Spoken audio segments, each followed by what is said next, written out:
ሰላም ጤና ይስጥልን። የጊዮን ዜና መረጃዎችን እነሆ። በጉጉት ሲጠበቅ የነበረው ነበልባል ብርጌድ ልዩ እግረኛ በዛሬው ዕለት የነበልባል ብርጌድ ከፍተኛ አመራሮች በተገኙበት የምርቃት ስነ ስርዓቱ በደማቅና በሰላም ተጠናቋል።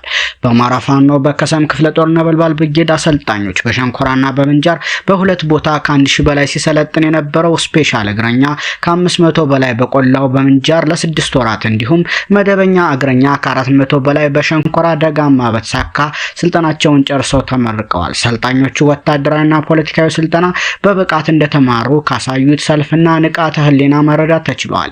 በምርቃት ወቅቱ የነበልባል ብርጌድ ዋና ጦር አዛዥ 50 አለቃ ፍቃዱ ጥላሁን፣ የስልጠና መምሪያ ዋና ኃላፊ 50 አለቃ ፈለቀ ሰርጤ በቅጽል ስሙ ድቡሽ ታታ፣ የነበልባል ብርጌድ ህዝብ ግንኙነት ኃላፊ ኢንጂነር ታደሰ ወንድሙና የነበልባል ብርጌድ ሎጂስቲክ ኃላፊ አህበኛ ደሴ ሞገሴ በምርቃቱ ተገኝተዋል። በተያያዘም በቁጭ ቀጠና የአማራ ፋኖ በጎጃም ራስ ቢትወደድ መንገሻቲ ከማ 5ኛ ክፍለ ጦር ደጃች አስቦ ብሬዳ ሞት ብርጌድ ቁጭን ለመያዝ የተተለተለ የመጣውን የጠላት ኃይል ድባቅ በመምታት ድል ተቀዳጅቷል። በትናንትናው ዕለት ሚያዝያ 17 2017 ዓ.ም ከ10 ሰዓት እስከ 12 ሰዓት ባደረገው እልህ አስጨራሽ ውጊያ ከብር ሸለቆ ወደ ቁጭ ሊገባ የነበረውን ጠላት ሙትና ቁስለኛ ማድረግ የተቻለ ሲሆን ከሞት የተረፈው እየፈረጠጠ ወደ መጣበት ተመልሷል።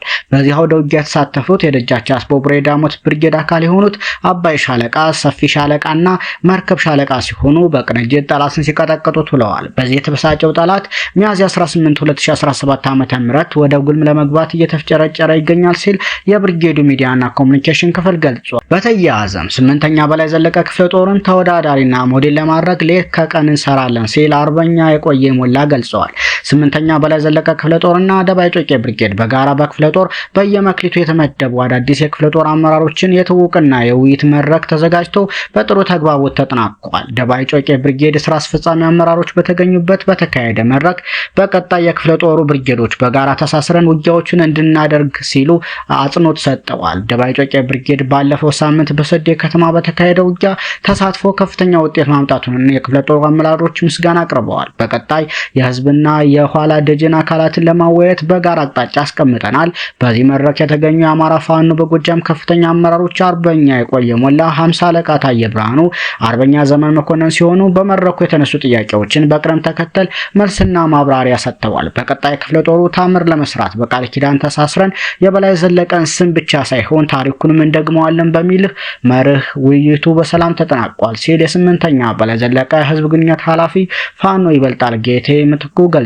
ይህ በእንዲህ እንዳለ የአማራ ፋኖ በጎጃም የቀየታ የፍታሄ 6ኛ ክፍለ ጦር ድል በድል ሆኗል። በማቻከል ወረዳ የነጭ ላይ በዛሬው ዕለት ጠላት እንደ ቅጠል ሲረግፍ ውሏል። ሻለቃዎች የተሳተፉበት ብሎም የብረኛው ጅብላ ሞተራ ብርጌድ የኮማንዶ አባላት ሙሉ ለሙሉ የነጭ ላይ መሽጎ የነበረን ኃይል ሲደመስሱት ውለዋል። በቁመቱ ልክ ምሽግ ቆፍሮ የተቀመጠው የአብይ አህመድ ሰራዊት አራዊት ቡድን 2 ጊዜ ምሽጉን ከለቀቀ በኋላ ተጨማሪ ኃይል ከከተማ በማስጠጋት በከባድ መሳሪያ ብቻ የታገዘ ውጊያ በማድረግ በከተማ ቤቶች ላይ ከፍተኛ ድብደባ ሲያደርግ ውለዋል። ጠላት በመጀመሪያ ዙር ምሽግ ውስጥ የነበረው ሙሉ በሙሉ የተደመሰሰ ሲሆን አሁን ላይ ተጨማሪ ኃይሉ ሬሳውንና ቁስለኛውን እያነሳ ይገኛል። 4 የጠላት ኃይል ከነሙሉ ትጥቃቸው ተማርከዋል ሲል የበላይ ዘለቀ ብርጌድ ህዝብ ግንኙነት ኃላፊ ፋኖ መልካሙ አጋነህ ገልጿል። በተያያዘም ወደ አማራ ፋኖ በጎጃም 2ኛ ተፈራ ዳምጤ ክፍለ ጦር መዝገበ ጮቄ ብርጌድ የተቀላቀሉ የሚኒሻ አባላት 36 ደርሰዋል። ከሁለት ቀናት በፊት 17 ፋኖን ተቀላቅለው የነበር ሲሆን ትናንትናና ዛሬ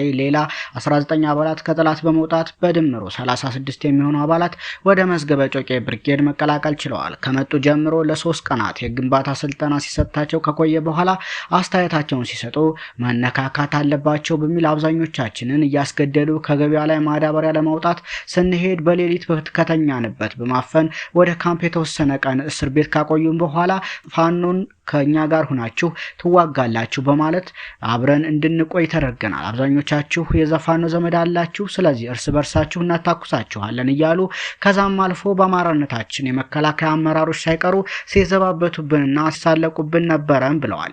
የመዝገበ ጮቄ ብርጌድ ብቁ የሆነ ግንባታ ከሰጣ በኋላ የመኖሪያ ቦታቸውን መሰረት በማድረግ ፋኖ በሸፈናቸው ቀጠናዎች ያሉ ወደ ፋኖ የተቀላቀሉ ሚሊሻ አባላት የነበሩ ለጊዜ ወደ ቤተሰቦቻቸው በመቀላቀልና በሲቪል አደረጃጀት ውስጥ ሆነው ሊያገለግሉ ቃል በመግባት ወደ ሰላማዊ ኑሯቸው እንዲገቡ ማድረግ ተችሏል። በሌላ በኩል ደግሞ ለጠላት ቅርብ ቀጠና መኖሪያቸው ያሉ የሚኒሻ አባላት የነበሩ ከፋኖ ጋር ሆነው ለአማራ ሕዝብ ሲባል የሚደረገው የማዳን ጦርነት ግንባር ቀደም ሆነው ሊታገሉ ቃል በመግባት ወደ መዝገበ ጮቄ ብርጌድ እንዲቀላቀሉ ተደርጓል። አሁን የሚገርመው ነገር ጣረሞት ላይ ያለው መንግስት ምን እንደሚል እየጠበቅነው ነው። ዛሬም ነገም ከዛም ሚኒሻ አባላት ወደ ወገናቸው መቀላቀላቸውን ይቀጥላሉ። አሁንም ግን ብልጽግና መቃብር እስኪወርድ ጣረሞቱ አብቅቶ ሲናዘዝ አማራን አሸንፋለሁ ማለቱ አይቀርም። የሚገርመው ግን ሳይናዘዝ ጣረሞት ላይ እንዳለ መቃብር እንደምናወርደው አንጠራጠርም። ወደ መዝገበ ጮቄ ብርጌድ ለተቀላቀሉት በመደወል አሁንም ሚስትህ ልጅህን ከሚይዝብህ በሬህን ላምህን ከምነዳብህ መምጣት አለብህ እያሉ ሲያንገራገሩ እኛም መስማት ችለናል። ግን ቆርጠው ወደ ፋኖ የተቀላቀሉ የሚኒሻ አባላት የነበሩ ለጠላት እንዲህ ሲሉ መልሰዋል። ምላሹን ከቻልከው የፈለግከው ማድረግ ትችላለህ፣ ግን አንተ አንድ ስታደርግ እኛ ሁለት እናደርጋለን። ይልቁንስ ወደ ፋኖ መጥተህ ተቀላቀል። አንድም ህይወትህን አራዝም፣ አንድም ህዝብን ሊያጠፋ የመጣውን የአማራ ጠላት ከወንድሞችህ ጋር ታገል ሲሉ ተስፋ አስቆራጭ ምላሽ ሰጥተዋቸዋል። በመጨረሻም ከጠላት ስለ ፋኖ ሲነገረን የነበረውና እዚህ ያደረጋችሁልን አቀባበል የሰማይና የምድር ያህል ነው። ይገሏችኋል፣ ያርዷችኋል፣ ሲገሏችሁ ደግሞ በአሰቃቂ መልኩ ነው እያሉ ከነሱ ጉያ እንዳንወጣ ያስፈራሩን ነበር። እኛ ገንድሮም አላመናቸውም። ፋኖም ቅያር ልብስ ሰጥቶ የምንበላውን የምንጠጣውን አቅርቦ እንደ ወንድም ተንከባክቦናል። በዚህም በጣም እናመሰግናለን ሲሉ አስተያየታቸውን ሰጥተዋል። እናም ጣረሞት ውስጥ ካለው የብልጽግና መንግስት ጋር የተለጠፋችሁ ትርፍ አንጀቶች ኦፕሬሽን ከመወገዳችሁ በፊት እንደኛ ወደ ፋኖ ኃይል ተቀላቅላችሁ እንድታገሉ ሲሉ መልእክታቸውን አስተላልፈዋል ሲል የአማራ ፋኖ በጎጃም ሁለተኛ ተፈራ ዳምጤ ክፍለ ጦር መዝገበ ጮቄ ብርጌድ ህዝብ ግንኙነት ኃላፊ ፋኖ መንግስቱ ታረቀኝ ገልጸዋል። ሰሞነኛ መረጃዎች እነኝን ይመስሉ ነበር።